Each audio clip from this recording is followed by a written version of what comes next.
Hi, this is Privateer Station, and today we're bringing you another special. This excerpt is from an interview by Ruslan Leviev to the show Popular Politics, the Navalny guys.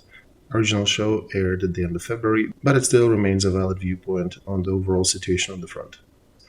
Popular Politics team, together with Ruslan, a Russian military expert in exile and co-founder of the investigative group conflict intelligence team, analyzed the current balance of power on the front. Does Russia have the resources to continue the war, and how long can the military conflict last? What specifically could change the situation? What types of weapons from the West could become critical turning point for Ukraine? This one is brought to you courtesy of N. Enjoy. Ruslan Leviev now joins us on air.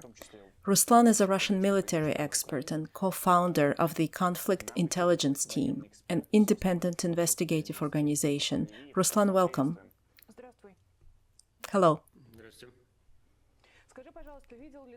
Please tell us whether you have seen the plan we were just discussing and how soon do you think it could be implemented?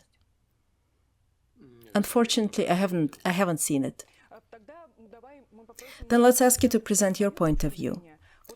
Today it's February 24th, and it's clear that it's been a year, but the laws of war are not always obeyed within such a time frame.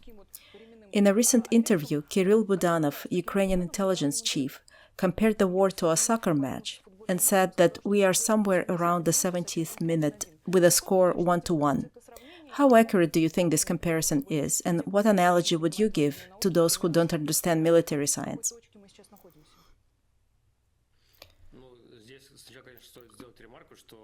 Here it's worth noting that, unlike Budanov, I am not a reconnaissance officer. I don't have access to the information like he does, including from Western partners. So he is likely more informed than I am. Based on what I observe and what I know, I don't see such opportunity to speak so optimistically that we are literally on the verge of a turning point, after which everything will end quite quickly. On the contrary, based on what I see, what agreed plans there are for the supply of military aid, and the timing of this supply, and what exactly will be supplied, I am absolutely certain that the war will not end this calendar year. So unfortunately, we will still be in a state of war in 2024. Of course, I can't predict situations like a blow with an iron pipe to Putin's head. That's impossible to predict. But as far as the development of the situation on the battlefield is concerned, I would say that this year the war will not end. Ruslan, you surely remember how it all started on February 24th, 2022. The Russian authorities changed the reason for the war multiple times. Initially, they interpreted it as the defense of the population of the Donbas region, the self-proclaimed Donetsk People's Republic and Lugansk People's Republic. Please tell us, what have they been able to defend there, in quotes? That is, how has the situation changed after February 24th in the territories that were originally formally the target of the Kremlin's military? Well, as we can see, even in the days leading up to February 24th, in a way, they even protected the population of Donetsk and Lugansk more than they do now. I am referring to the fact that many are already forgetting that literally, somewhere in the week before February 24th, there was an evacuation declared from Donetsk. And in general, there were entire buses from the Donetsk region that were taking people to Russia. Local population and the government of Russia organized refugee camps and tent cities in the Belgorod region in Russia on the border with Ukraine. But then February 24th came, and everything was just shut down. And now a year has passed since this massive invasion, and the civilian population in Donetsk still remains. Donetsk is periodically under fire, which sometimes causes civilian deaths. You might ask, where's the protection of the population now? If you started your evacuations then, why did you stop them? Why didn't they continue it? Well, there was no such goal as protection of the population, apparently, and the Russian government didn't care about the people. Moreover, compare the numbers that the authorities of these self-proclaimed republics presented. How many civilians died in the previous 8 years of the war? On average, 5 to 10 people died per year. But now even more civilians have died from these territories than in all the previous 8 years of the war. Of course, that's why talking about protecting the population has nothing to do with the matter.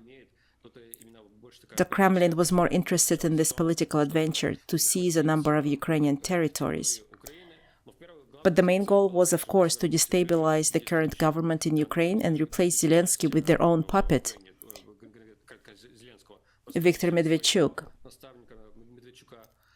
and to keep Ukraine in the orbit of Russian control. You used the word adventure, and I think it partially, but very well, reflects the audacity with which this huge, massive operation was conceived. With what nerve, with what recklessness Vladimir Putin and his subordinates rushed to implement this plan. What do you think, as of today? What resources does Russia have left? We heard recently even the news that Russian soldiers are entitled now to military leave once every 6 months, which makes it sound as if it's at least for another 6 months Putin plans to organize and prepare his resources. What has happened over the course of this year with human resources and military production?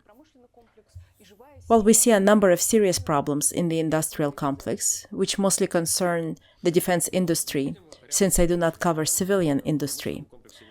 The production rate is clearly not keeping up with the demand for tanks in terms of bringing them into a ready state from the reserves, as well as producing new ones to replenish all the losses. And the same goes for solving the problem with ammunition. In the past 2 days, there was a discussion between the Wagner chief Prigozhin and the Russian Defense Ministry, where Prigozhin criticized the military department, saying that some ammunition is not being provided to him. Well, some media channels published documentation to confirm that. On the one hand, Prigozhin is right that there are artillery shells in the arsenals, and he might not be wrong about it. But if you look at their condition, they're all second or third category. So at least they need to be restored and repaired before they can be fired. Also, some of these shells are simply useless. They have completely rusted and are unsuitable for use. And to restore these shells, they need to be moved into the specialized factories, where they will be put in order. Apparently, these factories are also not coping with the rate of consumption of ammunition, hence the shortage of shells not only in the Wagner Group, but even in the Russian military, as they also report. It was noticed yesterday that they were transporting in Russia by rail the reserves of BTR-50P armored carriers. At least 2 such vehicles were visible. This armored personnel carrier was adopted in the Soviet Army in the 1950s. And of course, it has long been removed from service or production. Its armor is very thin, so it can be pierced by almost anything. It is far behind modern technology. But apparently the reserves of the BMP-1 and other more modern infantry combat vehicles are running out. Therefore, it is necessary to switch to older models of weaponry. So there are problems, but nevertheless, as we can see, despite these serious issues, there are enough people, forces, and equipment to continue at least until 2024. Then the question arises, Ruslan, what should be added or changed so significantly that we can say that we are approaching the end of this war and one side has some huge advantage to end this meat grinder? There should be different weapons, and they should be mass-produced. What should happen? Well, even in the question, part of the answer was heard.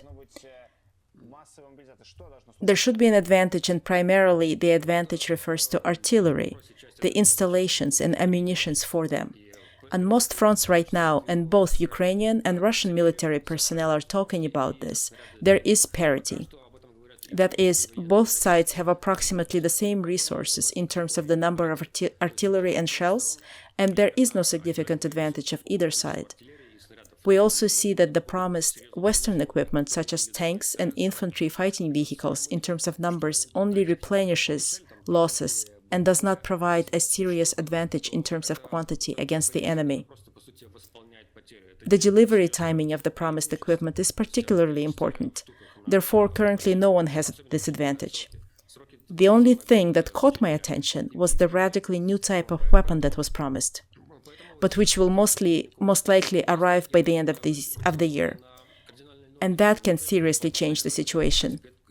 It may not immediately lead to a direct path to victory, but it can certainly transform the situation if a sufficient quantity is provided.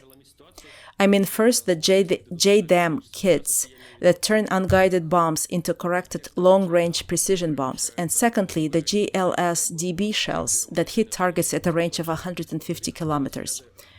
Roughly speaking, these are HIMARS on steroids. When the original HIMARS arrived, they fired shells to 80 kilometers, which had a serious impact on the war, as Russia had to urgently move all command posts, all ammunition depots, and all military locations, which significantly complicated logistics for the Russian army. If they have to step back to 150 kilometers, the Ukrainians will be able to cover all of the occupied territories, including the Crimea. This will be a gigantic problem for Russia. If many GLSDBs will be provided, this could be a turning point in the war. Of course, it is important to receive supplies of other weapons too, such as artillery shells, combat and infantry vehicles, and tanks in sufficient quantities. Regarding the question of tanks, during our broadcast, urgent news came that the first Leopard 2 tank will already be transferred to Ukraine today. It was announced by the Defense Ministry of Poland, who said that their Prime Minister Morawiecki headed toward Kyiv with 14 tanks. From the arithmetic point of view, 14 is not a very large number. But we are now talking about Leopard 2 tanks. What do you think? Has this large, complex and voluminous process of transferring tanks begun? And can Ukraine count on other serious weapons following the tanks? Of course, it began the moment when the decision was made to supply these tanks, and when the first Ukrainian soldiers went for training on these tanks. We saw them in Germany, where they are trained on Leopards, and in Britain, where they are trained on Challengers. Regarding Abrams, there is silence, just a promise that the first one will arrive at the end of the year. But for now, there is nothing said about the training process either. But yes, the process has begun, and the main problem with this process is that it is very stretched over time. The first dozen tanks will now arrive from Poland. Unfortunately, they will probably be idle for now because the first tank crews are not trained yet. It takes a lot of time to train a crew at all stages, at least 3 months, as we talked about it in our previous broadcast.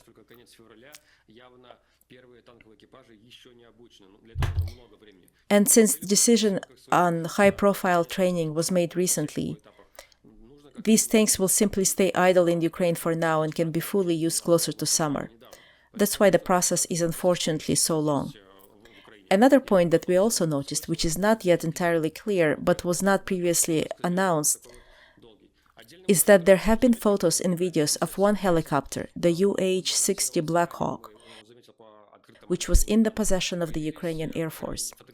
We don't know if it is planned to deliver more of them or how many have been delivered so far. But there is already one photograph and one video of such a helicopter in the hands of the Ukrainian army. This has not been publicly discussed, but apparently Ukrainian crews have already been trained on this helicopter since it's already been flying.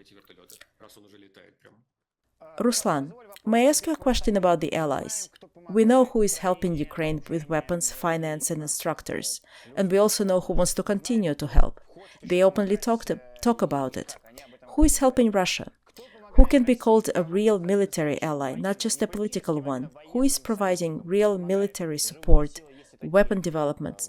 Whom would you consider to be accomplices to what the Russian army is doing now on Ukrainian territory? Do you remember at the beginning of the war, there were talks that whole battalions were being sent from North Korea? In the end, how did it all turn out? Regarding weapons, Iran definitely provides them to Russia. We also know that it's not a secret that the 136 and 131st Shahed drones, which were shot down in Ukraine, were apparently from Iran, along with the specialist instructors who trained Russian soldiers. We have not seen objective data to confirm this, but Western intelligence has talked a lot about it in their articles, so it's probably true. Well, because people need to be familiarized with new types of weapons. North Korea is also involved, and Western intelligence shared satellite images showing a supply of weapons by rail, as they said, to be delivered to the Wagner Group. So it turns out that North Korea is also involved. And in principle, it is logical because they have enough reserves that are now very necessary for Russia. So North Korea and Iran are the two main countries that are somehow helping with weapons and something similar.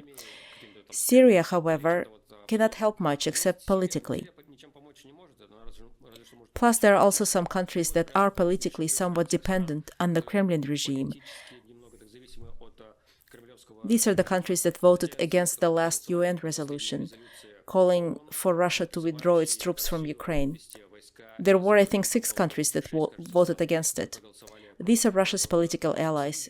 Of course, I forgot about Belarus, which constantly sent tanks and provided training grounds. Thank you for watching us so that we can continue our work. Support us by sponsoring or clicking the thank you button under this video to make your important contribution to the fight against propaganda and Putin personally.